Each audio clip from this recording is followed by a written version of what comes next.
For decades, the signs were there.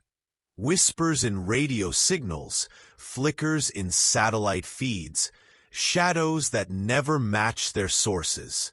Most dismiss them as glitches, a trick of the lens, or worse, conspiracy. But the truth was far more terrifying. They weren't out there. They were here, hidden among us, watching, waiting. It started in the skies, a ripple, a shiver. And then they appeared, dozens of them, massive alien crafts, uncloaking above every major city across the United States.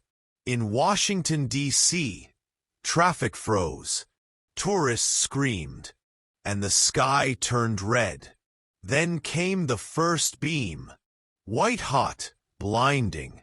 The Capitol disintegrated in a pulse of sound and light. Within minutes, New York, Chicago, Houston, gone. The military fought back. Jets scrambled, missiles fired. None returned. The invaders wielded technology we couldn't comprehend. Biomechanical drones, gravity warping armor, EMP storms that fried everything. The government collapsed in a week. The president was captured. The American flag was dragged through the rubble and burned. Colonel Marcus Trent, once commander of the Pacific Air Command, refused to surrender. From a mountain base in Colorado, he coordinated a mass civilian escape. Thousands vanished underground. Survivors, fighters, dreamers. He called it Operation Exodus. To the world, America had fallen. But in the shadows, it had only just begun to rise. In the ruins of Denver, Trent's team made their first move. They recovered a downed alien drone, reverse-engineered its systems, and for the first time since the invasion, we struck back. It was a small victory, but in war, hope is built from the smallest of flames. 3 days later, that flame was extinguished. Alien counterforces obliterated the safe zone. Hundreds died. Among them, children. Trent recorded a message that would echo through history. If you're hearing this, you are the resistance. No orders, no government. Just one mission: survive. And make them bleed. Beneath the Rocky Mountains, in what was once NORAD, the last American resistance found a new home. The mountain citadel. Concrete veins ran deep. Communications were patched through scavenged satellites. Food came from hydro farms and fungi tanks. But the real power wasn't the walls. It was Elena Cruz, a former pilot, now the reluctant leader of the free. While scavenging old data vaults, Dr. Raj Patel and his team discovered a living program buried in a deep military archive. Genesis, an AI built to counter alien frequencies. Thought lost, but now awake. The sound from Genesis reads, designate, Cruz. Threat vectors detected. Weaponization protocol activated. In the shattered ruins of Santa Fe, a 14-year-old named Koa led a local resistance cell. He wasn't trained. He wasn't armed. But he knew how to listen, how to move, how to inspire. They called him Ghost Fox, and his face would become the symbol of Earth's next generation of fighters. Alien spires had risen in every major region. massive towers that emitted control fields and disrupted resistance tech. Trent and Cruz launched a series of coordinated strikes. Utah, Texas, Alaska, each one fell at great cost. But with every fallen spire, humanity's voice grew louder.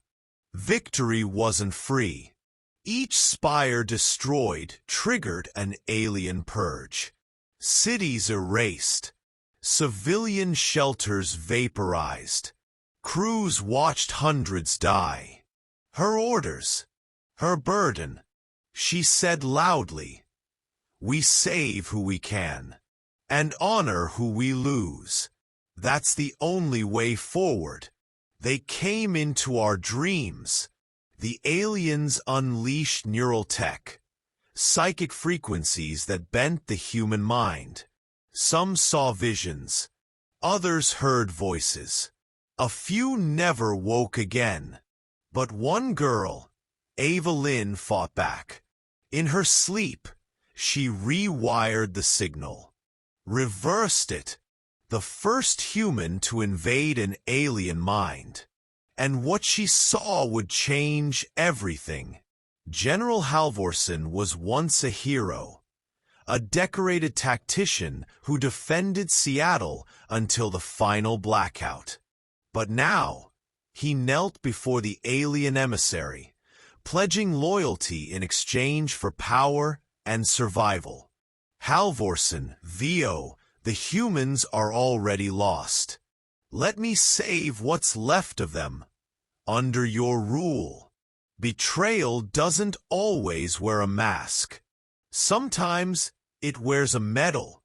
Meanwhile, Raj uncovered encrypted alien star maps, not of galaxies, but of Earth. 2 Earths.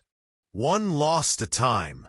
They called it Vadres, a mirror planet, destroyed in a war that shattered their kind and cast the survivors into our skies. And humanity? Just their genetic descendants. RAJ spoke softly in a sad tone. They didn't just come to conquer us, they came home.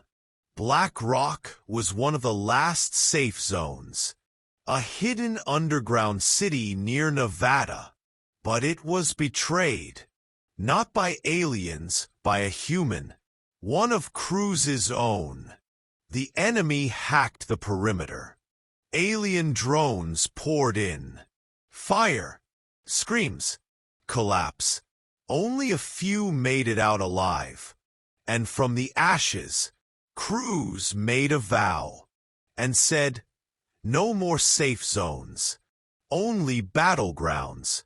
In Arizona, Koa and Ava discovered a dormant alien facility buried beneath Monument Valley.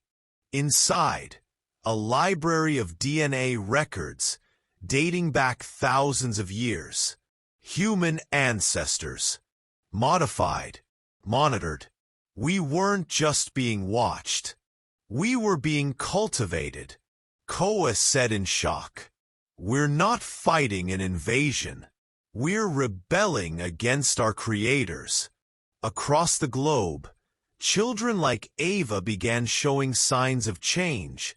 Telepathy, accelerated cognition, dream sharing. The hybrids had awakened. Not aliens. Not humans.